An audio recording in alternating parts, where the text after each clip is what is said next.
তোমাদের অনুষ্ঠান কত দূর? তুমি সবথেকে লেট। আমি লেট? আরে কি বলবো বলো, স্কুল থেকে আসলাম। স্কুল না গেলে না কি না, বা স্কুলে হয়? এখন একদম ছুটি নেওয়াই যাবে না, সামনেই বাচ্চাদের রেজাল্ট, কতগুলো খাতা দেখতে হয় বলো তো। আর আমি চাই না যে কোনো বাচ্চার খাতা দেখা একটু ত্রুটি থাকুক। আমি তো খাতার সাথে করে নিয়েও এসেছি, ফাঁকে ফাঁকে দেখে যাবো। আর বেশিক্ষণ বসবো না গো, কিছু একটু খেয়ে বেরিয়ে যাবে কি? আজ থাকতেই না না, হবে। থাকতেই পারবো না। তুমি এই দেখো স্কুল থেকে কল আসছে, 1 মিনিট। হ্যাঁ হ্যাঁ হ্যাঁ, আপনাদের খাতা দেখানো হবে। তারপর তোদের পরীক্ষা কেমন হলো? অনেক বড় হয়ে গেছিস তো। কোন ক্লাস হলো এবার?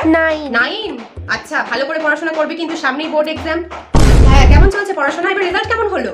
মাঝে মাঝে তো আমাকে একটা কল করতে পারিস, আমি গাইড করে দেবো। হ্যাঁ, 1 মিনিট। হ্যাঁ, আমি একটু কিছু খাতা দেখে নিই এখানে বসে।